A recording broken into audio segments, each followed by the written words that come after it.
এখন ইন্ডিয়া জোট বলছেন, ওই ইন্ডি জোটের কাছে এটা সমর্থনযোগ্য, কিন্তু ভারতবাসীর কাছে এটা সমর্থনযোগ্য নয়।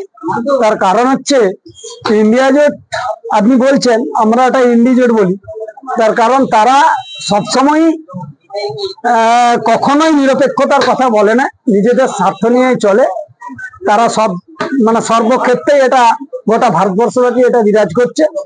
আজকে একনাথ সিন্ধে নামে যে কথা বলা হয়েছে তার প্রতিবাদ তারা করছে না, সেটা সমর্থন করছে। আর মমতা ব্যানার্জির বেলায় কিছু বললে তখন তারা সবাই মিলে রাস্তায় হো হো করে নেমে পড়ছে।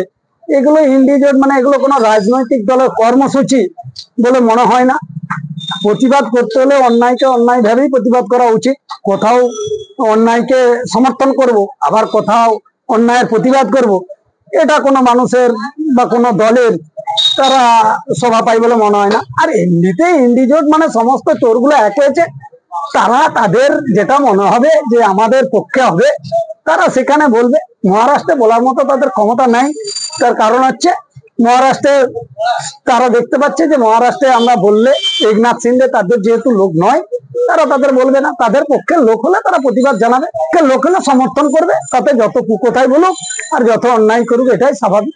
আমরা তো জানাবোই যে একনাথ সিন্ধে কেন, যে কোনো একজন ব্যক্তিত্বের নামে কুকথা বললে তার প্রতিবাদ আমরা জানাবো।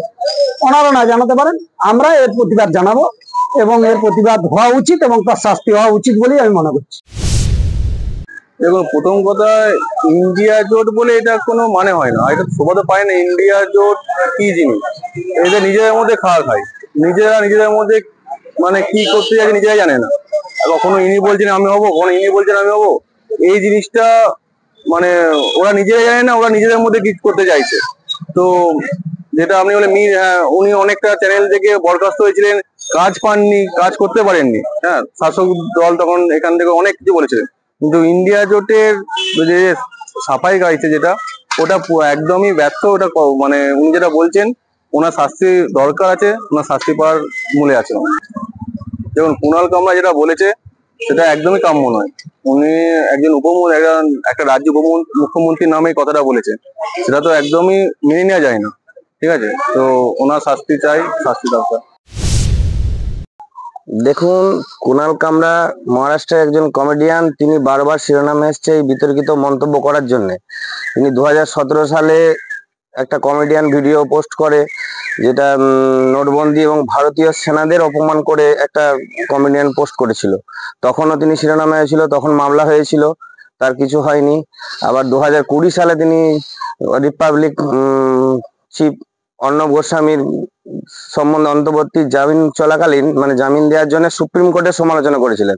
তখনও তিনি অনেক কেস হয়েছিল তার বিরুদ্ধে, তিনি ছাড় পেয়েছিলেন। আবার বর্তমানে একনাথ সিন্ধেজির সম্বন্ধে বাজে মন্তব্য করায় তার বিরুদ্ধে আইনি পদক্ষেপ নেওয়া অবশ্যই উচিত। কেননা আমাদের এই পশ্চিমবঙ্গের এর আগে মিরাক্কেলের মীর বাজে মন্তব্য করেছিল একটা কমেডিয়ান শোতে, মিরাক্কেল কমেডিয়ান শোতে বাজে মন্তব্য করায় তাকে শাস্তির মুখে পড়তে হয়েছিল। শাস্তি হওয়া অবশ্যই উচিত, কারণ যে এই দ্বিচারিতা এখানে পশ্চিমবঙ্গের ক্ষেত্রে সাপোর্ট করবে ইন্ডি জোট এর পিছনে আছে। ইন্ডি জোট হয়তো কুণাল কামরাকে সাপোর্ট করছে, নালে এখানে এরকম দ্বিচারিতা হচ্ছে, নিশ্চয়ই ইন্ডি জোটের সাপোর্ট আছে তার পক্ষে, তাই সেই বড় বড় এরকম মন্তব্য করতে পারছে একজন উপমুখ্যমন্ত্রীর পক্ষে। কুণাল কামরার শাস্তির দাবি জানায়, আর ভবিষ্যতে যেন না এরকম বাজে মন্তব্য আর না করতে পারে, কঠোর শাস্তি দরকার।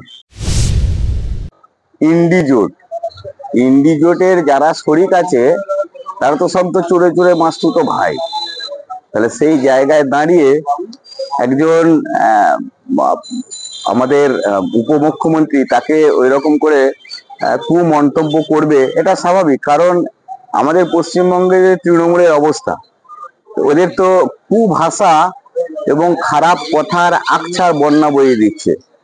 আর অন্য কোনো বিরোধী রাজনৈতিক দলই হোক, অন্য কোনো সাধারণ মানুষই হোক, যদি এদের বিরুদ্ধে কেউ কিছু বলে, তখন তাদের বিরুদ্ধে আইনি একটা খাড়া, তাদের দলীয় খাড়া তাদের মাথার উপরে নেমে আসছে। এটা তৃণমূল এবং কংগ্রেস ইন্ডি জোটে যারা আছে তাদের সব স্বভাব, কারণ তারা বিজেপিকে ভয় পেয়েছে।